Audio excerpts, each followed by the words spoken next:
toutes mes excuses, hein, toutes mes excuses pour le retard.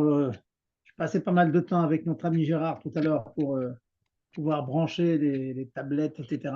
C'est pas évident, les Wi-Fi, etc. Bon, en tout cas, on y est arrivé, Baruch Hashem. Et donc, on va pouvoir donner un cours dans de bonnes conditions.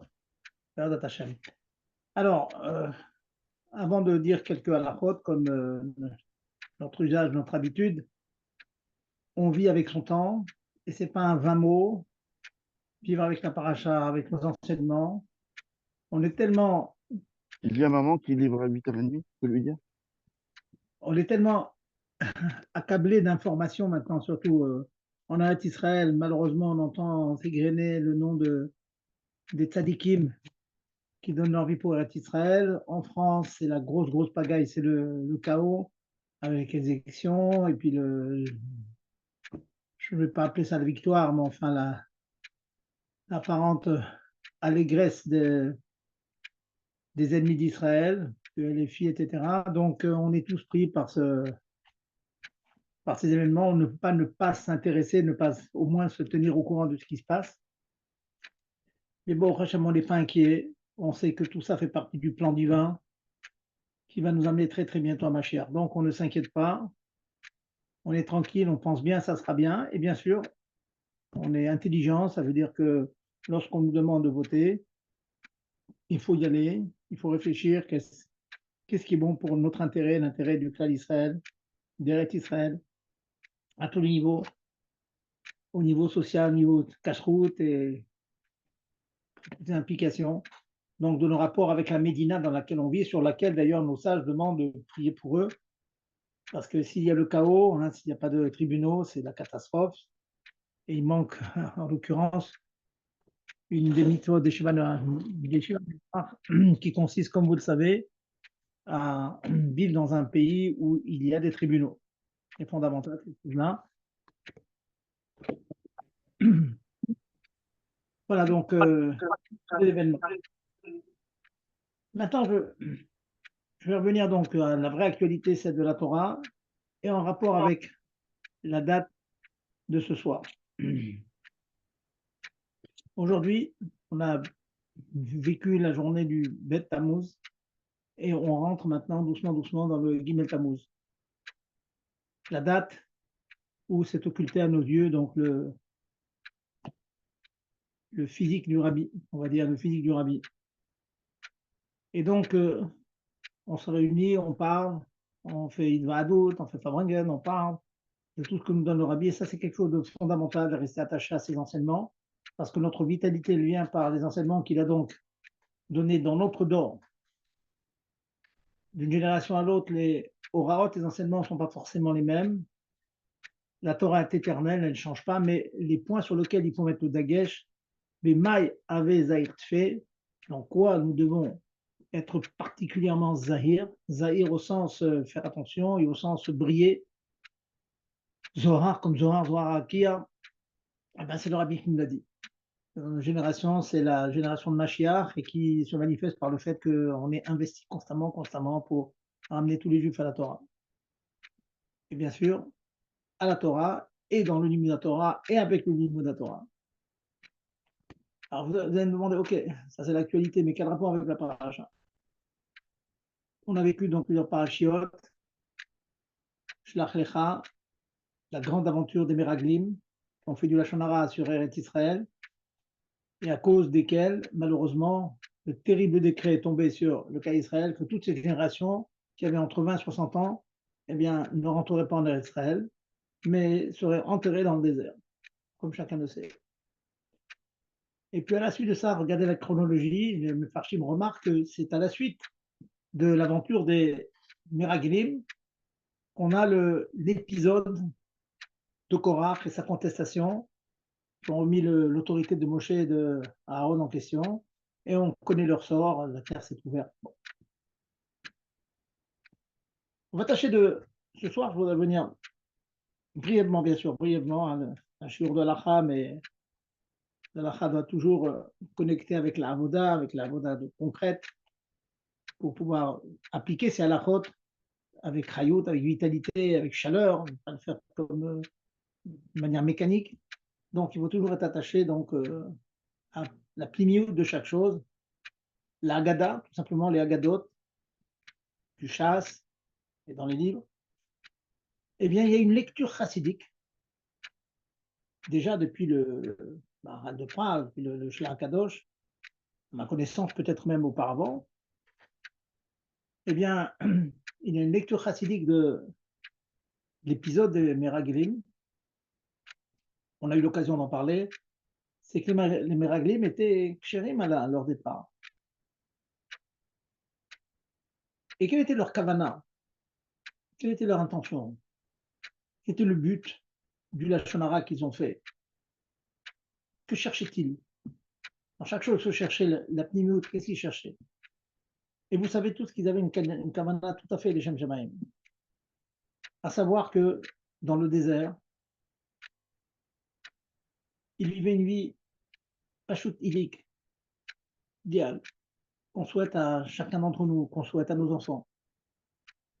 Vous avez un endroit où on peut vivre dans le confort absolu. Bon, ne souriez pas, je ne sais pas quel confort il pouvait avoir par rapport à notre confort du 21e siècle. En tout cas, c'est le confort minimal qu'on souhaite à chacun, à savoir, c'est-à-dire lorsqu'on fait une ktouva, l'homme s'engage à chaque soutveona envers son épouse. Ça veut dire, en plus des devoirs conjugaux, il s'engage donc à la nourrir, à l'habiller, lui donner un endroit où vivre, dormir. Ça veut dire quoi? Il faut la nourriture, quoi manger, hein, qui est intériorisée, qui rentre à l'intérieur du corps, l'habit qui nous protège du froid et parfois de la chaleur, et la maison qui nous protège de l'extérieur. Ils avaient tout ça dans le désert. La nourriture tombait tous les jours, avec la manne, elle avait le goût qu'on voulait bien lui donner. Ils avaient soif, il y a le puits de Binyan. Leurs habits, comme chacun le sait, grandissaient avec eux, étaient nettoyés comme ça automatiquement. Ils avaient tout. Aucune occupation terrestre. Donc, ils étaient complètement investis dans la Vodat Hashem. Si vous vous rendez compte, imaginez, tenez, je vous mets au défi. Vous dites, imaginez que demain, quelqu'un veut y aller, va au collège, étudie toute la journée. Parnassa, t'inquiète pas, à la fin du mois, il y aura de quoi nourrir ta famille. Changer des habits quand il faut, il y a de quoi changer des habits. Avoir une maison confortable, il y a de quoi avoir une maison confortable. Rien que va au collège étudier. Waouh, on est compte un petit peu. Ça serait un Nisayom pour beaucoup, beaucoup d'entre nous. Eh bien, c'est ce qu'ils avaient. Après la dure servitude d'Égypte, eh bien, ils se sont trouvés, tout simplement, dans des conditions idéales, dans tout.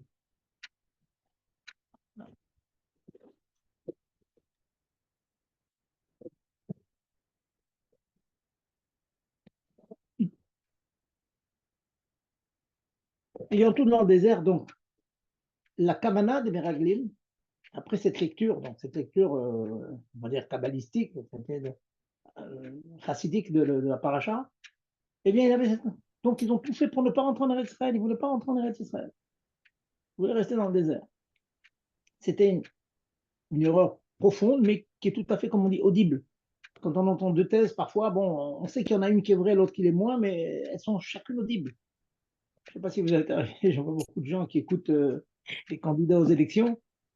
Ils écoutent le premier, ils disent, mais il a raison ce monsieur. Ils écoutent le deuxième, mais il a tout autant raison. Alors, qu'est-ce qu'on fait? C'est la difficulté. Il faut être très, très, très au courant pour cela. Et bon, au Hachem, nous avons la réponse et on regarde plus haut, on regarde ceux qui sont plus proches de Dieu que nous. Bien, leur erreur, c'est que non, il fallait qu'ils rentrent en Eretz Israël. Parce que le Ratzon Hachem, quand Dieu a décidé de se contracter, être Metzantem et Atzmo, et de faire un monde qui est tellement loin de lui, c'est pour que cette terre qui est tellement loin de lui, de cette terre-là peut émerger le Gilo et le Kout, un dévoilement divin. Bon, pourquoi Dieu a voulu ça? Bon, c'est une question qu'on ne va pas traiter aujourd'hui. Pourquoi que je vous a voulu un tel monde? En tout cas, c'est le monde qu'il a voulu, c'est un monde où il est caché et on doit le dévoiler. Et par l'accomplissement des mitzvot, par le fait qu'on travaille dans les champs et qu'on a une récolte, et que sur cette récolte, on prélève la trouma pour le Kohen, le maaser 10% pour le légume, et dans ce qui reste, le maaser chini qu'on jette à Yerushalayim. Dans ces champs, il y avait la mitzvah de Leket, Shechap et regardez dans le Rambam, qu'est-ce que ça veut dire? Ils sont attachés directement à la terre. Toutes les mitzvot concrètes, il fallait les faire. Et Dieu veut ça. Dieu veut qu'on élève la matière. Il veut que chaque partie du monde la plus grossière soit élevée à Dieu, serve à servir Dieu. Aïkar wa maaseh. Vous connaissez tout ce principe. L'essentiel, c'est le maaseh, c'est la pratique de la chose. Et c'est ça que veut Dieu. Dieu veut qu'on descende dans les choses tout à fait matérielles, je veux dire grossières. Alors que dans le désert, de quoi on s'occupait? Imaginez un Rosh Hashiva qui est tout le temps dans ses ascalotes, et en train de faire des chakirot, des funestes dans la Torah, toute la journée, toute la journée. Et il en faut d'autres. La tribu de Lévi, c'est son job, c'était son travail. Il en faut. Eh bien, les Meraglim pensaient que tout le clan d'Israël devait faire comme la tribu de Lévi, s'investir entièrement. Et le maasé, le côté concret de la chose, les servitudes de la vie concrète, le hall, la parnassa, le hall de ce travail-là, on peut l'éviter, il faut l'éviter pour s'être plus attaché à Hachem.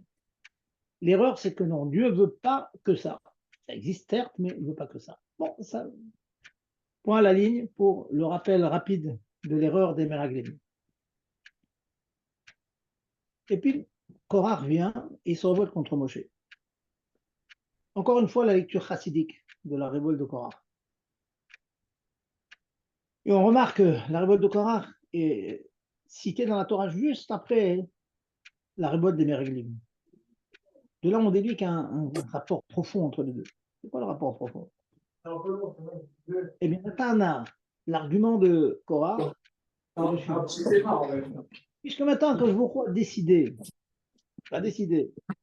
qu'on n'est pas un peuple qui pense à qu'on n'est pas un peuple de gens qui sont, j'allais dire un peuple de prêtres. Oui, on est un peuple de prêtres, mais un peuple de prêtres au sens qu'il n'y a que Avodat Hashem direct, circuit dans le cœur, dans le cerveau, sans occupation des choses matérielles. On est complètement déconnecté du matériel. Quand ils se sont rendus compte que ce n'était pas ça le Raton Hashem, qu'au contraire, il n'y a pas que cette élite-là qui devait s'occuper de tout. On est égaux, tout le monde sont égaux.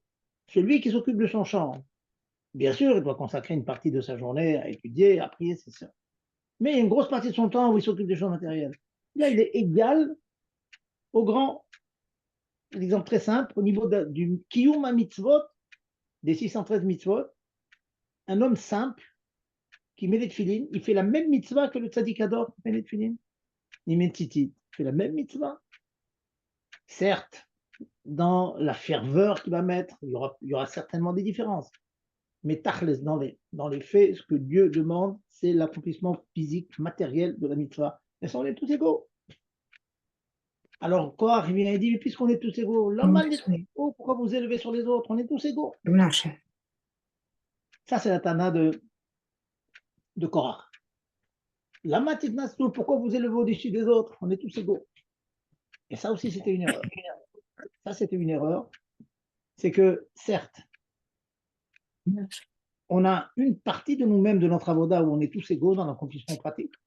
Mais il n'en reste pas moins qu'il y a quand même des béné aliyah, dont la fonction, c'est d'être au-dessus du peuple. Sur cette explication que je vous donne de manière très rapide, dans une sikha, on me pose la question, oui, mais attention, si c'est comme ça, on voit que Korah se contredit. Parce que lui-même, il dit, mais nous aussi, on veut être des Kohanim, nous aussi, on veut être des grands. Alors, Vimanachar, de deux choses l'une, ou bien tu penses que tout le monde est égaux, alors on est tous égaux, il n'y a personne qui se lève sur les autres, ou alors tu acceptes la Nessiout de Moshe Rabbeinu, mais tu ne peux pas la réclamer pour toi, tu te contredis. Alors, de manière très profonde, le Rabbi explique en l'occurrence la chose suivante. En fait, Korach argumentait la chose suivante. Tout le monde doit faire des rabatat, tout le monde doit faire des mitzvot pratiques, tout le monde. Il y a une partie, bien sûr, qui sera de manière, on va dire, plus matérielle. Il y en a d'autres qui vont faire plus spirituel. Les Kohanim, les Lévi'im, les gens qui ont décidé de leur-même, quand le Rambam nous dit, n'importe qui peut décider de faire comme le Lévi, s'investir entièrement dans Torah Mitzvot, dans l'étude, etc. Profond dans la tefila toute la journée, il a le droit, certaines fractions du clan Israël, oui. Alors, si c'est comme ça, bon, ben, Korach, t'as qu'à te mettre dans on va dire dans la bonne partie, bien qu'encore une fois, aux yeux d'Hachem, c'est la même chose, on fasse ces mitzvot pratiques, matérielles, mettez chez nous, bien qu'on est constamment dans la prière, dans la dvekou dans Hachem, dans le sentiment du Gilou Hachem. Mais de toute façon, tout ça, c'est mitzvot Hachem. Pourquoi pas? Nous aussi, on va être quoi? Nous aussi, un arthorotim, nous aussi, dit. Alors quoi, si c'est comme ça? Quelle était leur réclamation, c'est chez Moshe Rabbeinu? Alors, dans une sikha, le Rabbi dit, dans une autre dimension, une autre fenêtre, qu'en fait, et c'est ça le rapport avec Guimet Tammuz, qu'en fait, leur réclamation, c'est pourquoi vous ne vous contentez pas d'être les Enéaïda, ceux qui ont les yeux ouverts, qui voient tout, qui voient le guilou et le cul, qui voient Dieu se dévoiler. Mais il y a un concept que vous êtes au-dessus, vous, les tzadikador, en particulier le tzadikador, que finalement, c'est vous qui éclairez l'ensemble du peuple d'Israël. Sur ça, sur ce point-là, hein, il était relais. Et malheureusement, c'était une erreur. Parce que déjà, depuis l'époque de Moshe Rabbeinu, il fallait qu'il y ait les Aïné Aïda, les grands de la génération, et à plus forte raison, le grand de la génération qui influe sur l'ensemble de la génération. Un chassid dans la famille, il va dire, en fait, il contestait le rabbi. Voilà, c'est un chassid qui ressentait les choses, il contestait le rabbi et c'était ça son problème. Et donc, c'est ça le rapport avec Gimel Tammuz. Gimel Tammuz, c'est un jour où on renouvelle autant qu'on peut. On a tous ce problème de dire, ah, les années passent, les jours avancent, et le rabbi ne se dévoile pas. Mais ouvrez les yeux, regardez comment le monde avance. Regardez comment les chassidés Chabad avancent. Ils sont sur le fond dans tout. Nos enfants sont élevés dans cela. Ils veulent être shluchim, ils veulent s'occuper du cas Israël, ils veulent étudier, ils font chitat, ils font rambam. Certains sont à la yeshiva, certains sont à la Pérec, ils sont dans les cités, ils sont dans les villes, souvent lointaines, mais on est envoyé par le Tzadikador, par le Moshe Rabbeinu de la génération, et donc on sait qu'on est dans le bon chemin. C'est ça qu'il faut rappeler, c'est ça qu'il faut réinventer, ressourcer, hein, réinsuffler de la chayout sur cette chose-là. Et quand on est convaincu de ça, en simcha que simchat ataratas fekot. Il n'y a pas une plus grande joie que celle de ne pas avoir de doute. Malheureusement, souvent on doute. Est-ce que ce que je fais c'est bien? Est-ce que c'est pas bien? Est-ce que je suis dans le bon derrière? Mais au Hachem, celui qui suit les enseignements de son rabbi, qui va jusqu'au bout, certes on peut avoir des épreuves, certes on peut avoir des échecs, mais ils font partie du projet. Une carrière sans échec, ça n'existe pas. Une carrière sans problème, ça n'existe pas. J'ai envie de vous faire une plaisanterie que souvent on dit. Je rencontre un ami, je lui dis, dis-moi, ça fait longtemps que tu ne me téléphones pas pour avoir une réponse, une chéla, une petite goutte de lait qui est tombée dans la viande, un problème à la khotnida, une couleur à montrer. Comment se fait-il que j'entends et de répondre, bon, je vais pas tuer l'autre. C'est une plaisanterie qu'on entend souvent, on dit, mais attention, hein, c'est ce que l'on dit. Une maison qui n'a pas de chélotte, il y a une chéla sur la maison. La maison qui n'a pas de question, il y a une question sur la maison. Si ils sont tip-top, ils font tout comme il faut. Bon, c'est une plaisanterie, vous avez compris. Mais, alcool panim, on a des questions, on a des problèmes, on a des épreuves. Ça fait partie de la vie et c'est comme ça que ça doit être. C'est l'épreuve qui grandit et malgré le LM, hein, c'est comme les mots du rabbi, hein, on est dans un moment de tamash, qu'apparemment, ce qui est le contraire de Gilou de Kout, hein, c'est galout, hein, c'est galout, avec tout ce que subissent le cas d'Israël. Le matin, je n'arrive plus, même en 2 minutes, à écouter les informations, parce que ça commence sur les informations par un khayal, Zecher Tzadik Livracha, qui nous a quittés. C'est terrible, ça, c'est la plus grosse épreuve. Et on voit comment chaque juif est touché, le cœur serré, toujours comme ça, c'est très dur. En tout cas, on apprend ces enseignements, hein, n'oubliez pas. Donc. Déjà des Meraglim, il faut rentrer dans la matérialité du monde et l'élever, et faire des Bate Chabad, et faire des choux, et faire des endroits de Torah, de mitzvot. Pas faire comme Korach, qui contestait l'autorité des grands. Tu veux une place, tu peux avoir une place, mais tu ne pourras jamais enlever le grand que lui dirige, lui qui donne les orientations et qui dirige le peuple. Et bien, au Hachem, quelques générations, nous avons donc les rabbins qui nous ont dicté la conduite à avoir, et on sait que c'est de cette manière-là, en étudiant comme il faut, en priant comme il faut, en ayant Avat Israël comme il faut.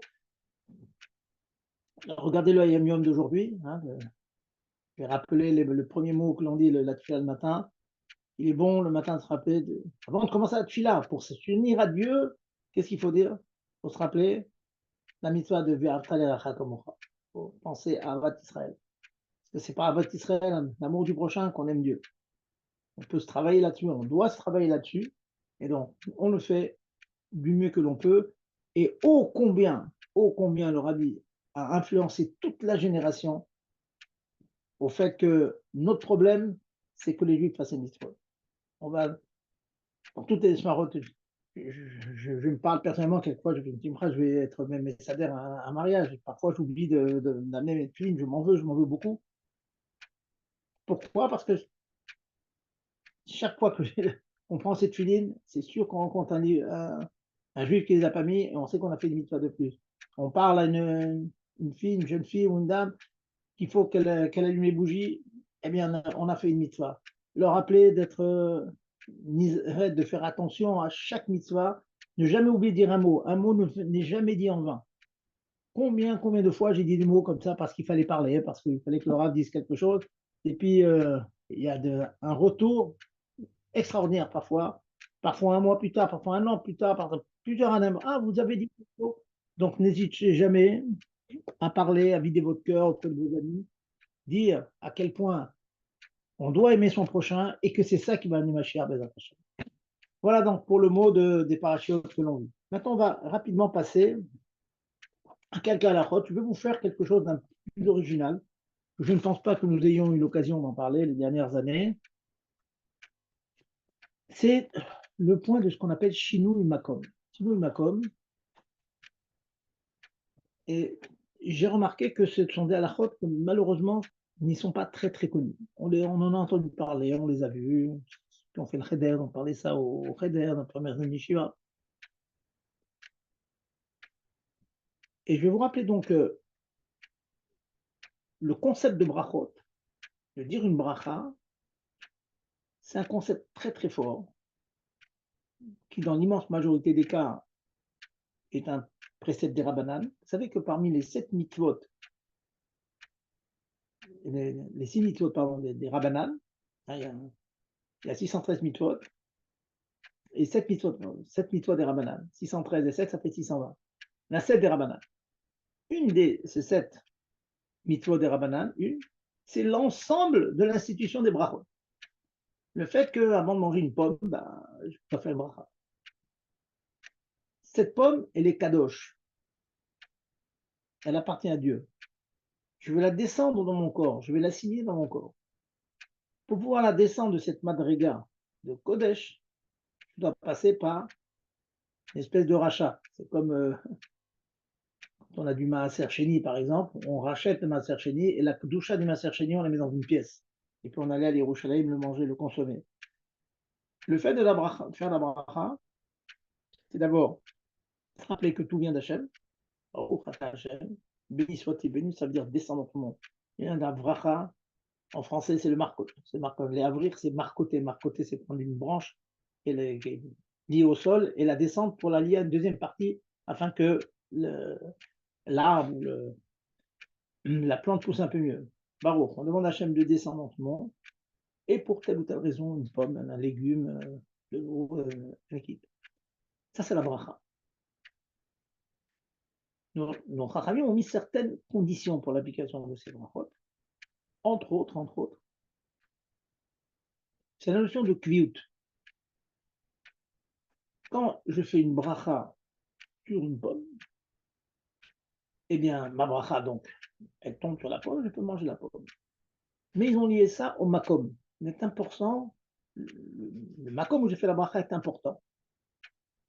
Cela veut dire qu'il peut arriver, ça je vous explique de manière générale un peu la philosophie de la chose, que lorsque cette bracha est tombée sur l'aliment en question, à l'endroit où j'ai fait la bracha, dans certains cas, lorsque je ne suis plus dans le même endroit, eh bien la bracha, elle n'a plus son effet, elle n'a plus son impact.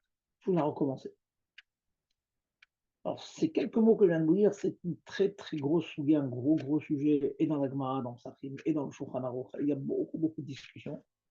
Donc, je vais tâcher de vous simplifier toutes ces choses-là, et en espérant que nous ferons plus attention, que nous ne soyons pas amenés à faire des brachot les batalas, et non plus l'inverse, que l'on ne soit pas amené à manger, à consommer quelque chose sans bracha. Alors pour ça, je vais vous apporter une halakha dans Shulchan Aruch. J'aurais pu recommencer par maintes choses, il y a dans la Gemara, par on en parle, je vais apporter juste une halakha dans le Kitzur Shulchan Aruch. Je vous la lis. Donc, ceux qui veulent voir les références, c'est dans le Siman Noum 50, halakha Yud Gimel 13. Bechol advarim chutz minapat, toutes les choses que l'on mange, sauf le pain, im shinam komo, si après avoir fait la bracha et avoir mangé un petit peu de cet aliment, il a changé d'endroit, il est allé dans une autre cheder, dans une autre pièce, afalpi shelo ici da'ato, même que dans sa tête, il n'a pas déconnecté son esprit de la consommation de cette pomme. Il n'a pas déconnecté. Ça veut dire qu'il pense à manger entièrement, pas qu'à un moment, on va dire, il a pris un coup de fil, pendant une demi-heure, il a parlé avec un ami, et donc il s'est déconnecté d'abord. Non, il n'a pas fait ce qu'on appelle ici hadat. C'est pas déconnecté de la chose. Nershav que mot ici hadat, le changement de pièce, le changement d'endroit de makom, chinois makom, eh bien, est considéré comme si j'ai plus pensé à la bracha, je suis déconnecté de la bracha. Velachen, c'est pourquoi mi chez ochel o shoté becheder echad, celui qui mange ou qui boit dans une pièce de sa maison, ve'achakach oler le cheder acher, et après il va dans un deuxième cheder, ligmor sham achilato ou shtiato, pour finir de manger sa pomme ou de boire son verre d'eau, afilou mimin arishon, même qui veut manger la même chose que sur quoi il a fait la bracha. Par exemple, eh bien, il a fait la bracha sur une pomme, il veut manger une deuxième pomme à côté, ou même la même pomme. Puis un filou auto ochel beyado, et même qu'il le tient dans la main. J'ai fait être sur une pomme, et puis j'ai changé de pièce. Et un donc, un filou ochel beyado, mais il a toujours été l'objet en question, il est toujours dans la main. Et un machal ou un mishte, ou un mashke, venos o la cheder Acher, et il le déplace dans la deuxième pièce. Mikol makom tsarich levarech alav sham michadash bebracha rishona. Je ne sais pas si vous prenez conscience de l'impact de cette halakha. Très pachout. Combien de fois ça nous arrive à la maison de faire shakol à la cuisine? Prenez votre café, faites un shakol à la cuisine, et puis on va dans la salle à manger, finir le café. Ou bien l'inverse, vous avez fait shakol dans votre bureau, dans la salle à manger, et puis vous êtes allé à la cuisine chercher une cuillère. Changer de place, et vous revenez. Et même que vous revenez à l'endroit où vous avez fait la bracha, il faut recommencer la bracha. Une bracha terrible. Avant la bracha chronalo, on n'est pas tenu de faire la bracha chona pour l'instant, on la fera qu'à la fin. Alma shachatrila, et nous servir qui a bracha shiver vesof, allez, Shnel. Donc, je vais insister un peu sur cette halakha. Ça veut dire que vous avez de très nombreux cas à la maison. On s'installe à la table, on a fait toutes sortes de brachot. On ne parle pas de moti. Hein. S'il a fait moti, alors a priori on évite de se déplacer d'une pièce à l'autre. Mais si on a fait moti, ça s'appelle une kviout, donc l'endroit, le makom où j'ai fait la bracha, je suis toujours. Et un déplacement comme ça pour un petit moment n'enlève pas la chalout, hein, la prise d'effet de cette bracha. Elle continue toujours à marcher, à fonctionner pour le pain. Mais donc, imaginez, quelqu'un ne veut pas manger de pain. Allez, il n'a pas le temps de faire Birkat Hamazon, il ne mange pas de pain. Il a fait Aet sur une olive, il a fait Adama sur une carotte, il a fait Sheakol sur un œuf ou sur de l'eau, et il change de pièce. Eh bien, sachez que le Shulchan Aruch ici est possible. Je vais apporter donc l'halakha dans le Shulchan Aruch, dans le Kitzur Shulchan Aruch, mais elle est amenée aussi dans le grand Shulchan Aruch, si vous voulez savoir la référence, Man Kuf Ayin Chet, Kuf Ayin Chet, 178, et que oui, si on a fait une bracha, pas sur du pain, mais sur autre chose que du pain, un fruit, un légume ou une boisson, de la viande, du poisson, tout ce que vous voulez, le changement de pièce induit, oblige à recommencer la bracha. Je ne sais pas si vous vous rendez compte, c'est terrible, terrible, terrible. C'est terrible pour la bracha. Ça voudrait dire que si on revient au premier endroit et qu'on continue à manger, ce qu'on mange après, on le mange sans bracha. Waouh! Voilà ce qui est marqué. Donc maintenant, je vais tout de suite vous donner l'antidote de ce problème. Il y a deux cas où on n'est pas tenu de refaire la bracha, qui sont les suivants. Premièrement, c'est si l'endroit où je vais lorsque je quitte la pièce où j'ai fait la bracha, l'endroit où je vais est visible à partir de l'endroit où j'ai fait la bracha. Ça veut dire qu'il est dans mon champ de vision. Quand j'ai fait la bracha, j'ai fait à être sur une pomme. Puis je change d'une pièce à l'autre, mais je vais dans un endroit qui est visible de là où j'ai fait la bracha. On considère que tout ce qui est dans le champ de vision, tout ce que je vois, c'est le makom, c'est considéré comme le makom sur lequel j'ai fait ma bracha. Ouf, c'est déjà quelque chose. Donc faites attention, si vous savez que vous allez prendre un café et puis il vous manque du sucre, vous allez vous déplacer, tâchez d'être dans un endroit où là, vous faites la bracha, où où se trouve le sucre. C'est pas toujours évident, mais ça peut marcher. Il y a une deuxième etza, deuxième conseil, et celui que je conseille, que je préconise, c'est toute une gymnastique, mais bon, on peut y arriver. Personnellement, c'est celle que je tâche d'employer. C'est au moment où je fais la bracha sur l'aliment en question, je pense que je vais me déplacer pour aller chercher autre chose, ou parce que j'ai envie de terminer ma pomme à la cuisine, je veux ou l'inverse, je veux la commencer, mon café, voilà. C'est le cas que la semaine dernière, j'en ai parlé à certains fidèles de la choule, je leur dis souvent, je vous vois aller dans la cuisine faire un café, et vous faites chez Acol à la cuisine, et puis vous finissez le café près de la porte de la choule pour sortir. Vous avez changé de pièce, c'est un problème. C'est vrai, il y a beaucoup, beaucoup de problèmes. Pour la petite histoire, c'est l'habitude que certains ils ont de prendre un café avec une cigarette après la tuila. Donc, ils font leur café à la cuisine, ils font chez Acol à la cuisine, et puis ils vont fumer une cigarette à la sortie de la choule avec leur café.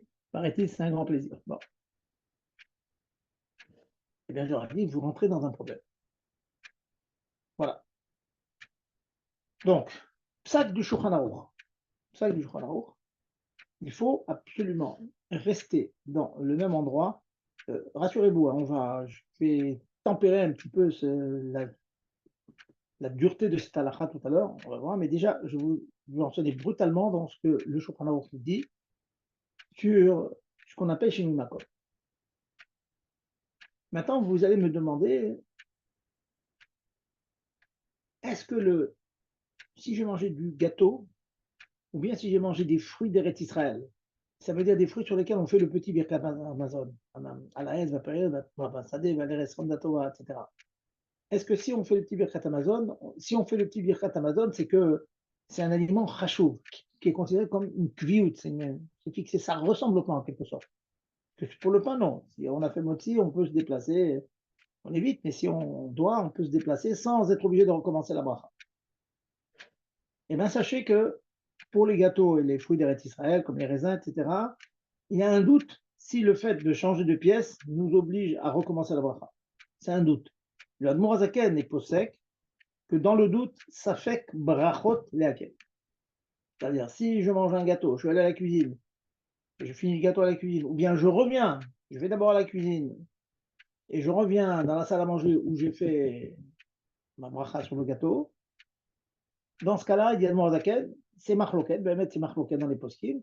Et donc, il y a un doute si on refait, donc il dit Safek brachot laquelle. Mais c'est un Safek. Ça veut dire si on continue le gâteau à la cuisine sans faire de bracha, c'est parce qu'il y a un Safek qu'on continue à le manger sans bracha. Mais il y a des poskim qui pensent que oui, il faut recommencer. Donc, il faut éviter aussi de se déplacer pour les gâteaux et pour les fruits de la Israël. Donc, il n'y a que pour le pain où on peut le faire sans problème, on va dire. Donc, en deux mots, changement de pièce dans fruits, boissons, légumes, viande, poisson. Changement de pièce, on recommence la bracha. Sauf bien sûr, je me répète, si l'endroit du changement était dans mon champ de vision ou si j'ai eu la kavana de me déplacer. Voilà. Pour le pain, on ne recommence pas. Pour les gâteaux, c'est un sapek, donc dans les faits, on ne recommence pas. Mais c'est vraiment à éviter. Voilà donc ce qui est marqué dans le Shulchan Aruch. Ceux qui ont été du Shulchan Aruch, bon, voilà, ils vont apprécier cette halakha. Et donc, chaque fois qu'ils se déplacent, chaque fois qu'ils vont d'une pièce à l'autre, ils recommencent à bracha. C'est très très lourd, comme c'est vraiment une angoisse. Pourquoi mais c'est pas possible, je ne peux pas commencer 10 fois les brachot. Voilà. Avant de passer à la suite, je voulais vous dire que vous avez aussi un peu le même concept dans une autre halakha qui s'appelle En Kiddush et la Bimkom Seuda. Le Kiddush de Shabbat, c'est la sanctification de Shabbat. C'est une mitzvah théorète. Sachez que c'est marqué Shamor V'Zachor. Shamor, c'est toutes les interdictions de Shabbat, tout ce qu'on étudie d'une semaine à l'autre, les melachot, et cuire, et pétrir, etc., allumer le feu. Puis vous avez mitzvah positive. C'est de mentionner. Zachor mentionne Shabbat. Pour ça, il faut dire des paroles de Shabbat. C'est ce qu'on fait le Kiddush le vendredi soir, Baruch Hashem, et Kadesh à Shabbat qui sanctifie le Shabbat. Dieu veut qu'à l'entrée de Shabbat, on mentionne que Shabbat rentre. On le sanctifie. On le rend plus kadosh par nos paroles. Nos paroles ont un impact. La Torah veut que nous ayons donc des paroles qui émergent de notre bouche, qui émanent de notre bouche, où on déclare, voilà, la kedusha de Shabbat est rentrée. Baruch Ata Hashem et Kadesh Shabbat. Eh bien, Chachamim ont voulu donner du poids, de l'importance à ce texte que nous lisons, et ils ont exigé que l'on le dise au moment du repas, d'un repas en tout cas. En kiddush est là, bimkom souda. Le kiddush n'est valable. Chachamim ont décidé comme ça. Certains disent c'est minatora, pas une question. Mais en tout cas, la takana, elle est que le kiddush ne se dit que là où on mange. Manger, c'est pas forcément tout le repas de Shabbat, mais un minimum à manger, on en parlera plus tard. Combien il faut manger. En général, un kazaïd de pain, peut-être un peu plus, et tout. Un kazaïd, ça suffit. En cas de besoin, s'il n'y a pas le choix vraiment.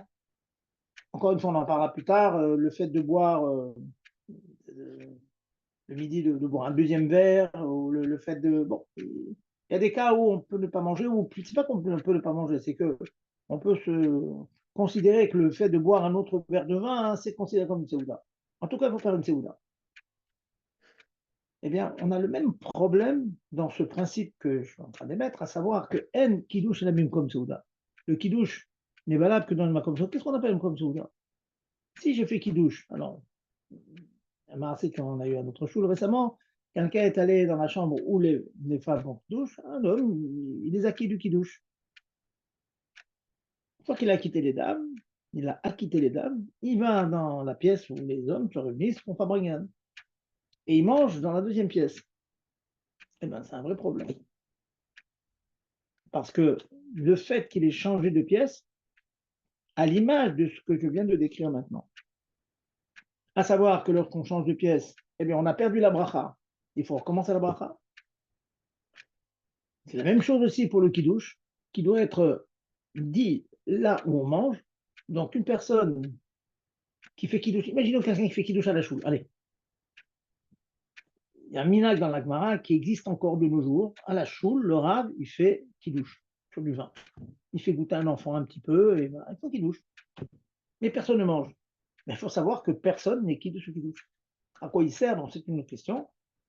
Encore une fois, on ne va pas tout traiter. Mais en tout cas, il y a un mina comme ça de faire kiddush à la choule le vendredi soir. Et bien le Rav dit à tout le monde, messieurs, vous n'êtes pas quitte du kiddush le vendredi soir. Vous n'êtes pas quitte avec mon kiddush. C'est un minag Israël qui existe. Si vous voulez vous acquitter, vous pouvez, mais il faut manger quelque chose sur place. Au moins faire moti si possible, au moins manger du gâteau. Après, certains même prennent un deuxième verre de vin. Mais enfin, en tout cas, on n'est pas quitte avec un kiddush qui n'est pas accompagné d'un repas. Et le problème, c'est qu'il est accompagné d'un repas et dans le même endroit, c'est ça le point, un kiddush est là, le kiddush n'est valable que là où on mange.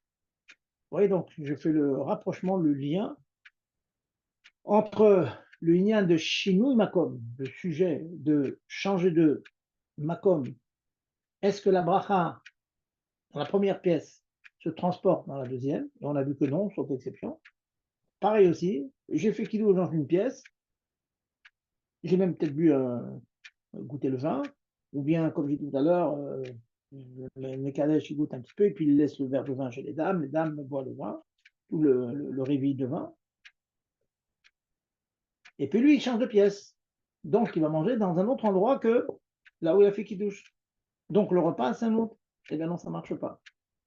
Parce que, nous, on dit la chose suivante, c'est que une des raisons profondes de la question, c'est que manger, ça fait partie de ce qu'on appelle Oneg Shabbat. Et Karata les Shabbat Oneg. Shabbat, tu l'appelles Oneg. Et donc, au moment de la kriya de Shabbat, ça veut dire le kiddush de Shabbat, il faut avoir du Oneg. Et donc, c'est à l'endroit où tu fais le kiddush qu'il faut avoir l'Oneg. Et sinon, si tu sépares les deux, hein, tu les distingues l'un de l'autre, eh bien, le kiddush ne va pas marcher. Donc, vous voyez que ça a un gros impact, il faut faire très très attention. Hein. Maintenant, vous avez encore les mêmes exceptions dont j'ai parlé tout à l'heure, à savoir si la personne qui va faire le kiddush du côté des dames pour les acquitter, ou bien qui va quitter ses enfants, il y a diverses raisons, si de là où il fait le kiddush, il voit l'endroit où il va lui manger, c'est dans son champ de vision, c'est la même chose aussi. Ça marche aussi. Et la marche va aussi, ça marche. C'est au moment où il fait kiddush, il pense dans sa tête, il fait le kiddush ici, il a l'intention de manger ailleurs, d'après certains, ça marche aussi. Vous voyez, voilà. Donc, je vous ai résumé donc ce concept que dans deux halakhot, à savoir, Shinui Makom, est-ce que je refais la bracha ou pas? Ou bien non, le Shinui Makom, le changement d'endroit, il casse l'effet de la bracha. Deuxième halakha, pareil aussi, est-ce que le kiddush fait dans un endroit et la consommation obligatoire d'un repas pour que le kiddush soit valable serait fait dans une autre pièce? Eh bien, le fait d'être dans une pièce, ça casse la mitzvah de kiddush.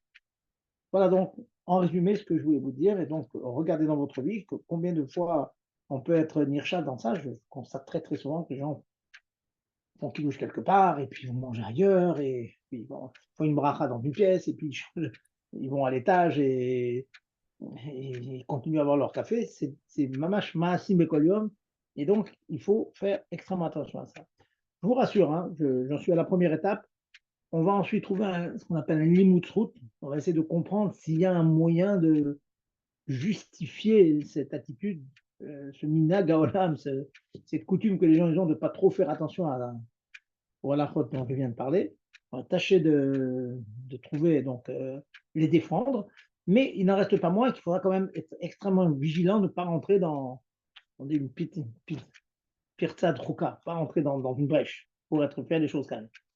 Allez, avant de passer à la deuxième étape, je demande vos questions. Est-ce que ce que j'ai dit est clair?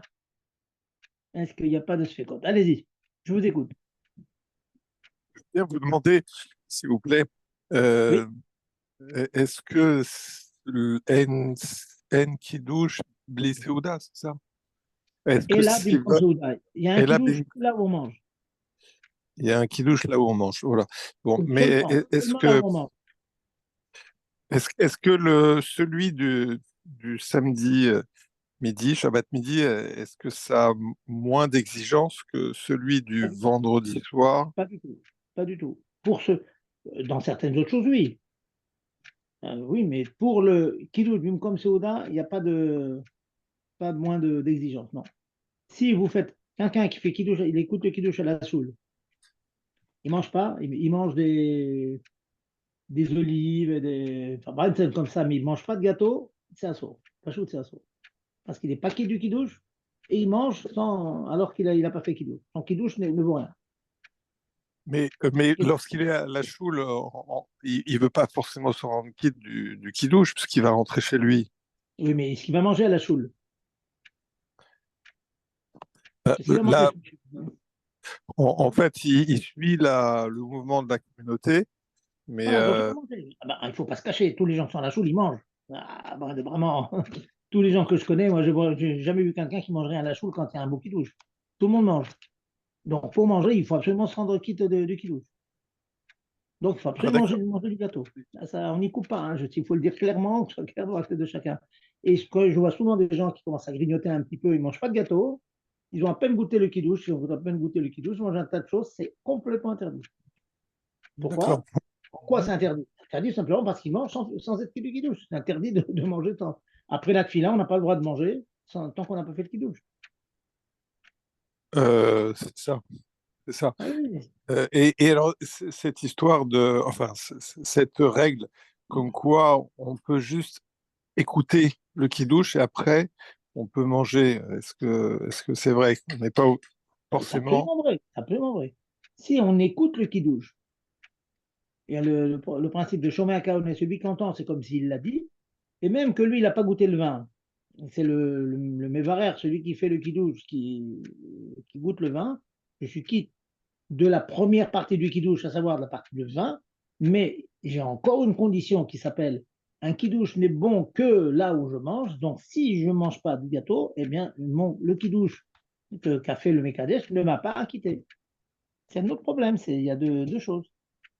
Et justement, quand celui qui est Mekadesh, qui distribue le vin, bon, est-ce que le fait qu'il distribue dans des verres des autres, est-ce que ça enlève le côté pagoum ou est-ce qu'il faudrait qu'il rajoute d'abord quelque chose pour enlever le statut de vin pagoum de Il celui qui ajoute a fait bon, alors, c'est déjà une autre question à vous poser. J'ai envie de vous dire, c'est pas si grave que ça. Hein. C'est pas si grave que ça. Surtout le Shabbat midi, il peut goûter, puis chacun verser à chacun, pas de problème. Maintenant, les médailles des teams, ils ajoutent un petit peu de vin et puis tout. C'est bon.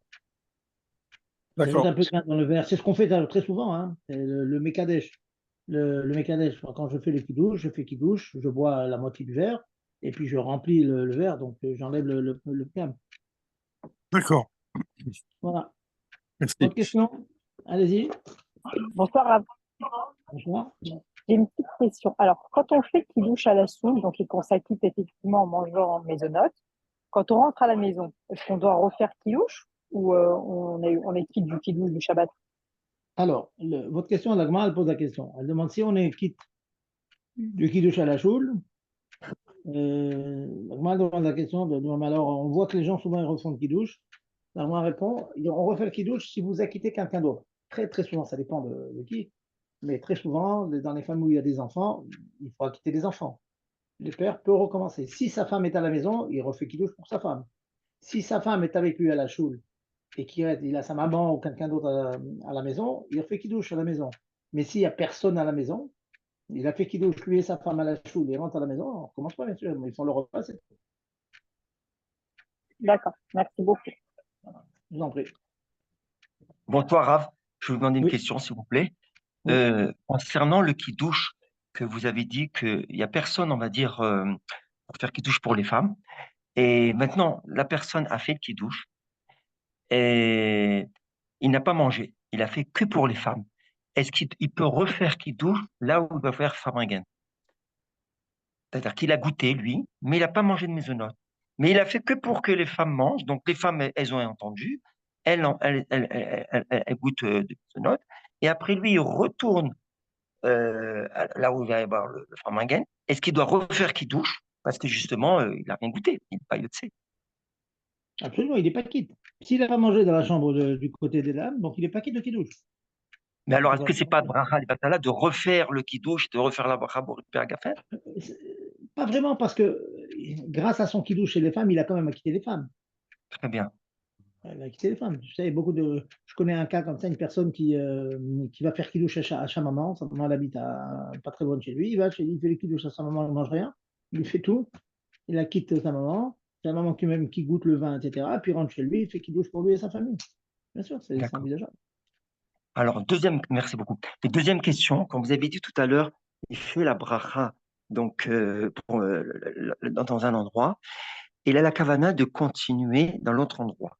Maintenant, s'il n'a pas vu cet endroit-là, mais il a seulement la kavana, est-ce que ça nécessite une deuxième bracha, ou bien c'est bon avec la première bracha, c'est suffisant?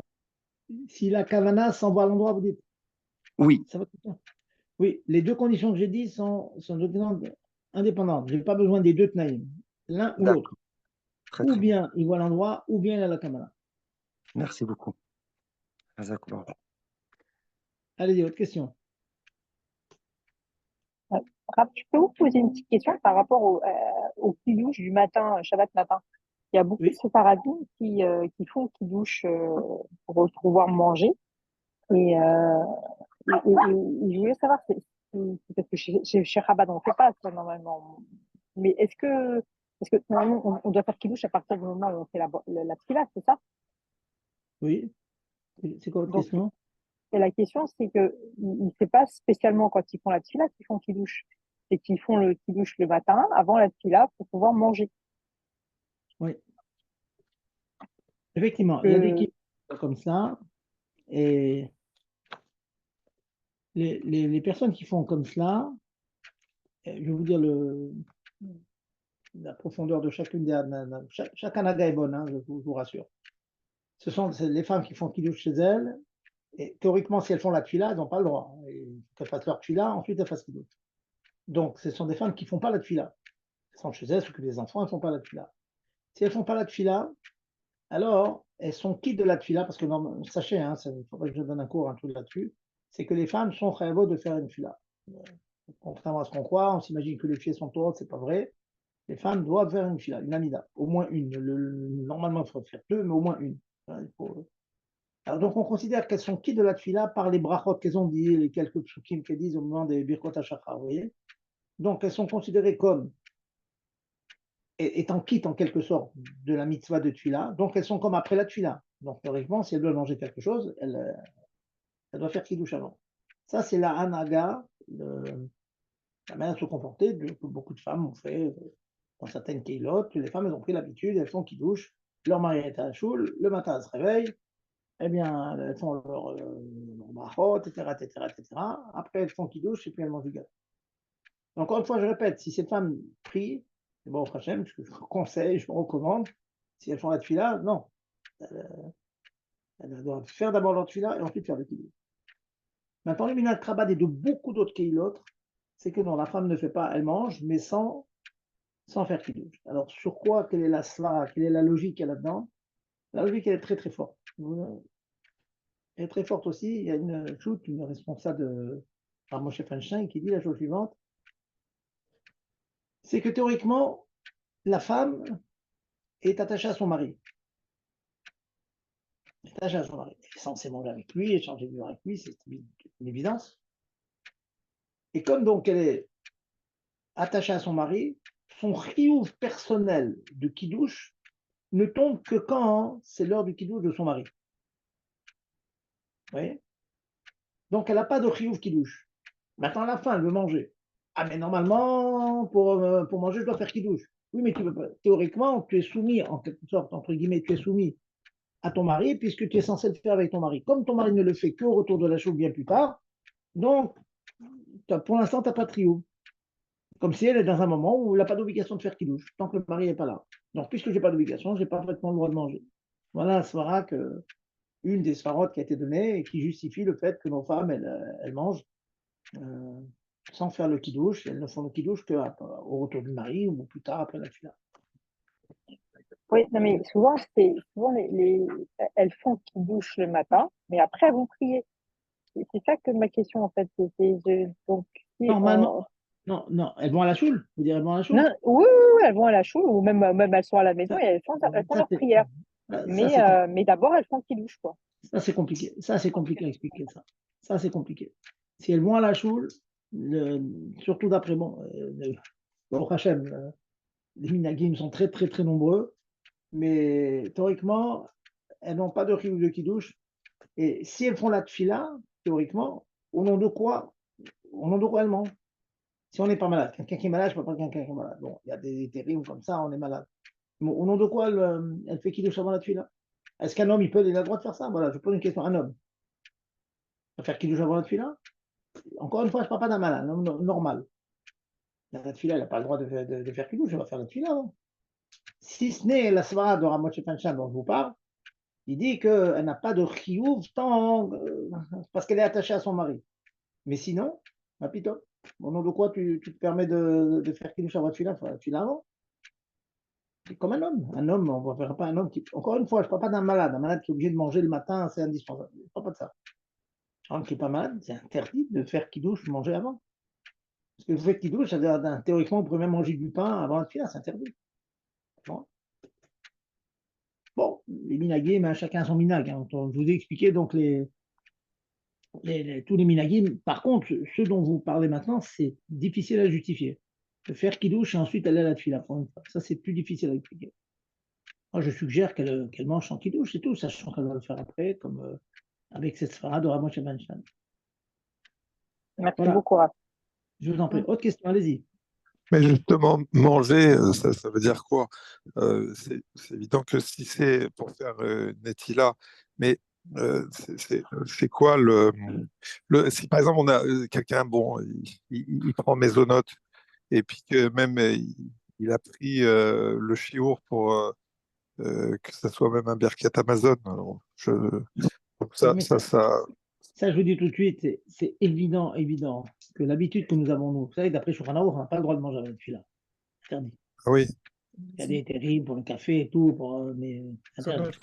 Les rébés, ils ont pris sur eux, ils disent qu'on est dans une génération plus khalash qu'autrefois. En plus, on nous demande une bonne préparation à la tefila, on nous demande d'étudier la chassidut et tout. Ça demande des forces. Donc, les rébés, ils ont estimé qu'on a comme une des explications qu'elle donnait, comme un guédère un peu khalash, un peu malade.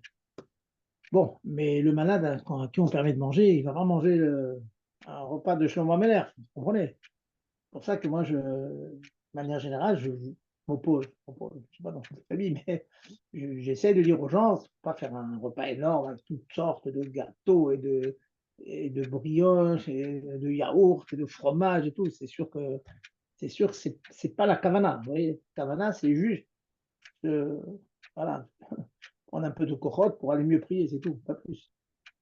Mais si on a besoin de plus, oui, quelqu'un qui sent qu'il a besoin de beaucoup manger, c'est une autre question. Et manger le matin, malheureusement, il y a une pire que ça. Hein, je ne vais pas rentrer encore dans ça. Hein, pas là pour être mécatrec sur quiconque, le shalom. Mais il y a quand même un peu une pire que ça. Hein, il y a beaucoup qui ne sont même pas au courant que c'est interdit de manger avant la fila. Donc il faut expliquer aux enfants, bon, prenez un peu de céréales et tout, prenez des corottes, mais c'est pas plus. Oui, excusez-moi, Rav, bonsoir. Pour justement à ce sujet, une femme qui prie en semaine, pareil, donc elle n'a pas le droit de manger le pain avant de faire sa tfila, si elle fait sa tfila, bien sûr. Alors, bon, là, vous n'avez pas le problème de kidouche, madame. Oui, C'est oui, toi, tout à fait. c'est Oui, juste tout le à fait. problème de manger avant. En Et semaine, oui. vous parlez de quoi, là? Comment? Elle va à la Bah, choule?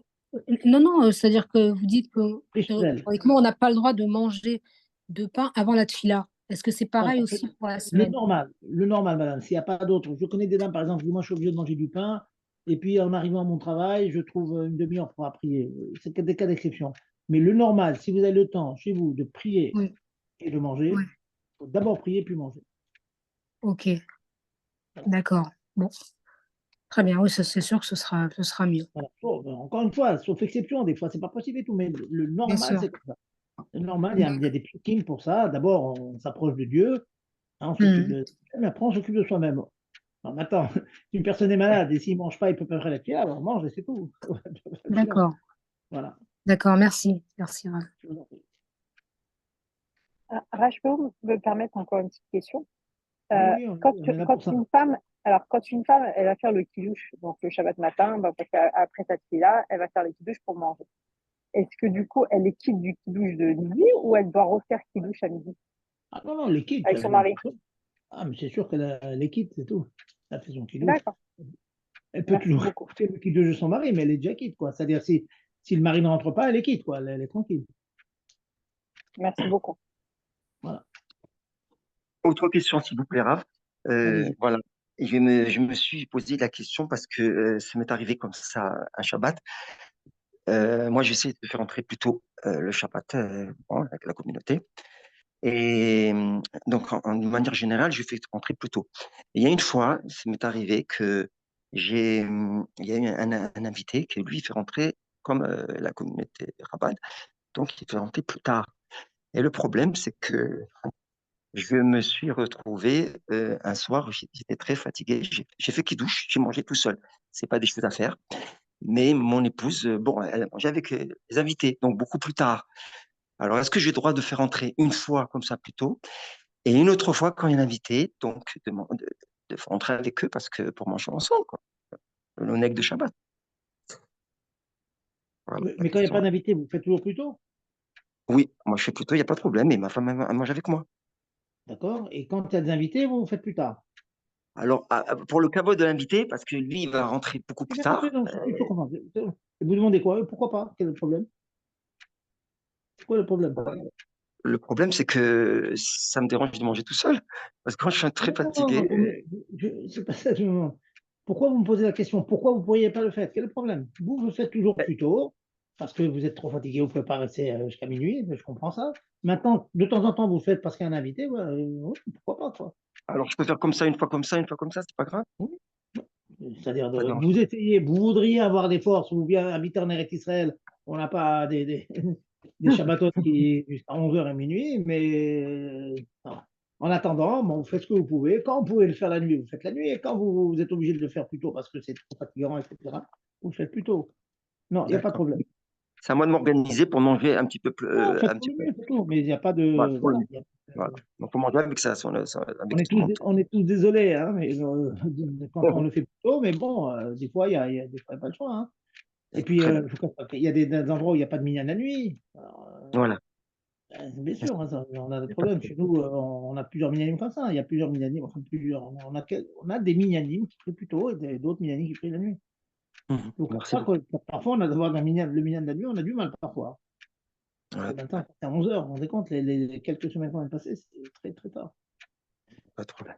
D'accord, merci Voilà. bien. Hâte que Machiach qui vienne, qu'on se retrouve en Eretz. En Eretz, c'est pas de problème. Ouais. Amen. Amen. Alors, autre question, allez-y. Pas de questions? Écoutez, je pense que je vais revenir sur ce dont on a parlé au début, mais quand même, je vais vous le dire maintenant. Sachez que ce fameux minag, pas celui du kidouche, le fameux minag que je vous ai cité dans le Shulchan Aruch, hein, rappelez-vous dans le Kitsour, que lorsqu'on change de pièce, on commence à bracha.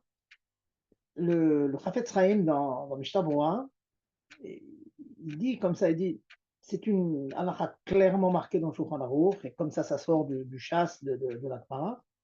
Mais je constate que dans de très, très, très nombreuses kilotes, les gens ne font pas attention. Et quand on dit les gens ne font pas attention, on ne parle pas des amaratim, des ignorants qui ne connaissent rien. Il parle même des gens qui sont dans la Torah et que, malgré tout, ils changent de pièce et ça recommence à la bracha.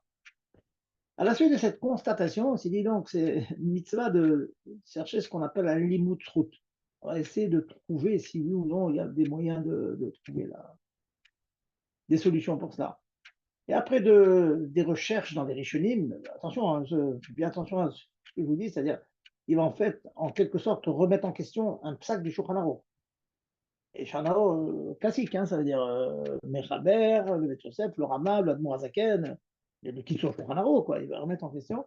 Et effectivement, après beaucoup de recherches, il trouve de nombreux Rishonim, donc de l'époque, les Dilukim dans Tosfot, dans le Rif, etc. Enfin, un gros, gros travail. Peut-être que ça m'intéresse, je pourrais faire un pile-poule là-dessus à l'occasion. Bon. Et après un gros travail, il constate qu'il y a quand même beaucoup de chitotes, beaucoup d'avis qui pensent que, certes, si on se déplace, on sort de la maison, alors il faut recommencer la bracha, c'est évident, mais si on est dans la même maison, d'une pièce à l'autre, même qu'on n'a pas eu la kavana, et même que ce n'est l'endroit, le deuxième endroit n'est pas dans mon champ de vision, quand même, d'un cheder à l'autre, d'après cette nouveauté que je suis en train de vous dire, ça s'appelle Makom Echad. Voilà. Alors, mais attention, c'est contre le Shulchan Aruch, il faut bien savoir. Mais en tout cas, c'est un limut route. Ça veut dire qu'il dit qu'il faut tout faire pour ne pas changer d'endroit, il faut tout faire pour avoir ou bien la kavana, ou bien dans le champ de vision, etc. Mais celui qui changerait de pièce, il y a vraiment largement sur qui s'appuyer pour ne pas recommencer la bracha. Ouf, on est un peu sauvé, mais quand même. Donc, un medagdek va mitzvot, hein. Vakama, elle dit, celui qui veut être un chassid, chassida, il est dagdek des milliers de brachot. Fais attention aux brachot. Ça veut dire qu'il faut tâcher de ne pas se mettre dans cette situation, vous voyez. Donc, la personne qui fait chez Akot sur son café à la cuisine et qui va finir près de la porte de la choule avec sa cigarette, mais vraiment, il va faire un travail sur lui pour se dire j'ai la kavana de finir mon café ailleurs, vous voyez. Mais maintenant, effectivement, si par mégarde, il s'est déplacé, il a été appelé au téléphone, il est allé chercher, je ne sais pas, un birkat Amazon ou quelque chose dans une autre pièce, il y a sur qui s'appuyer pour dire qu'on ne recommence pas les brachot. Et on peut dire ouf, parce que constatez autour de vous, vous allez voir, hein, tout le monde se déplace, tout le monde va d'une pièce à l'autre, et puis on revient à place, et puis on ne recommence pas les brachot. Dans les faits, les gens ne recommencent pas. Donc nous, qui sommes les d'Abdekim, on va tâcher de ne pas se déplacer, mais Bediavad, recommencer aussi, ça peut être un problème aussi. Ça fait que brachot laquelle. Voilà, donc ça je vous dis rapidement, Bezat Hashem, on reviendra la semaine prochaine sur ça pour que ce soit mieux assimilé et puis trouver les meilleurs comportements pour être nizar dans les brachot, hein, faire attention. Ça, faire attention dans les brachot, c'est un bon tableau Hashem, c'est tout. On sert tout le temps, on est toujours sur la brèche. Les gens disent c'est angoissant, moi je dis c'est pas angoissant. Faire attention à tous ces gestes, c'est pas de l'angoisse, c'est montrer qu'on est maître de soi. Et quand il y a une colère, sainte colère qui nous anime, on voudrait crier, ben, la Torah dit tu ne cries pas. Et bien pareil aussi. Quand je voudrais manger rapidement et faire mon birkat Amazon rapidement, ben non, je dois faire un travail, je dois le faire doucement, je dois tâcher. Je dis tâcher encore une fois, on a tous ce problème de se concentrer, etc. Mais tâcher de faire un effort. Et on ne peut pas s'imaginer le bénéfice qu'on a. Faire un tzaddik qui voit une personne faire un birkat Amazon, il a dit la manière dont tu fais du birkat Amazon, ça montre que c'est un Benoni. Parce qu'il fait tellement attention à chaque chose, chaque mot, il dégraine les mots comme chacun comme un diamant. Je ne parle pas de moi, je vous dis tout de suite que je me travaille beaucoup là-dessus, j'ai beaucoup de mal à ce qui est marqué dans tous les livres, et que chaque mot, pense à ce qu'on dit, Azan, Kulo, Betuvo, Bechen, Bechesed ou Rachamim, ces mots-là, les dire, les penser à ce que ça veut dire. Wow, c'est énorme, c'est énorme. Mais bon, on est là pour progresser, on est là pour avancer. Et bon, Hachem, doucement, on arrive à avancer. Voilà, mesdames, messieurs, donc je vous dirai Tov, encore une fois. N'oubliez pas de continuer à faire des télim pour les Khayalim. Malheureusement, on entend encore des mauvaises nouvelles. Donc, investissez-vous encore. On est tous le même peuple, Amechad, on s'aime tous. Hein. Religieux et non encore religieux, je veux dire, je ne veux pas dire pas religieux, Shalom. Voilà, le religieux et non encore religieux, on est tous main dans la main, on avance et Mashiach va venir très très bientôt. Amen. Allez. Amen. Bon, ben, Hashem Rav, on se dit à la semaine prochaine, mais au Betamidash alors pour l'étude. Hein. Allez, quoi tout, bonne nouvelle. Bonne soirée. Bon Gimel Tammuz. Merci pour le cours. Avec plaisir.